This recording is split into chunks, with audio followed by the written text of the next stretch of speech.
father shot dead by nearby the family premises.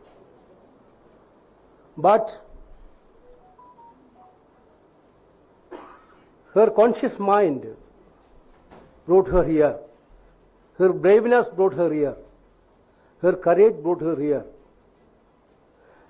Becoming a 3-time Olympian, having completed in 3 different weight classes, 48 kg in 2016, 53 kg in 2020 and 50 kg in 2024.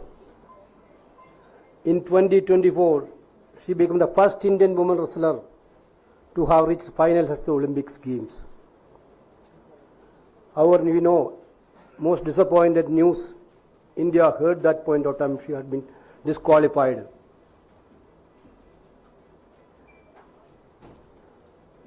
In the same games, she had also become the first international wrestler to defeat the then reigning Olympic champion Yu Susaki. After her disqualification, she announced retirement. One of the very sad news again, after her father's death, murder, second sad news faced by Vinesh ji. That is not only for Vinesh ji, for entire country, the retirement from Olympics field.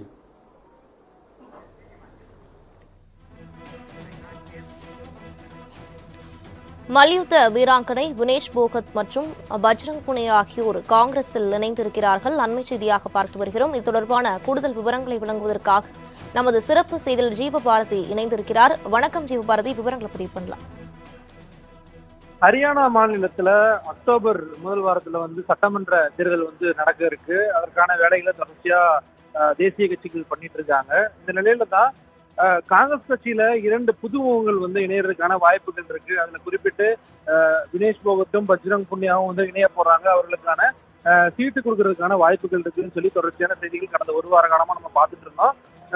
குறிப்பிட்டு Paris Olympic முடிந்ததுக்கு பிறகாக Paris ஒலிம்பிக்கில் தனக்கு இருந்த அந்த பதக்க வாய்ப்பானது பறிக்கப்பட்டதன் தொடர்ச்சியாக காங்கிரஸ் கட்சி தலைவர்களை சந்திச்சது, அந்த மாநிலத்தினுடைய மிக முக்கியமான தலைவர்களான பூபேந்திர ஹூடா உள்ளிட்ட பல தலைவர்களை தொடர்ச்சியா வினேஷ் போகத் சந்திச்சு வந்திருந்தாங்க. அதன் தொடர்ச்சியாக ராகுல் காந்தி அவர்களை டெல்லியில வினேஷ் போகத் சந்திச்சு பேசியிருந்தாங்க.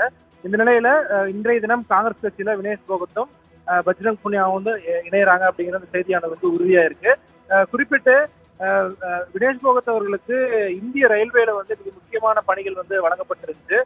ஒலிம்பிக்ல அந்த பதக்கங்கள் வாங்கின கடந்த காலங்கள்ல பலரும் வாங்கியிருக்காங்க. அவங்களுக்கு மத்திய அரசினுடைய பல்வேறு பணிகள்ல தொடர்ச்சியா வேலை வாய்ப்பு வழங்கப்பட்டிருந்துச்சு. அதே போலதான் வினேஷ் போகத்துக்கும் இந்த ரயில்வேல பணி வழங்கப்பட்டிருச்சு. தற்போது அந்த பணியை வினேஷ் போகத் ராஜினாமா செஞ்சிருக்காங்க.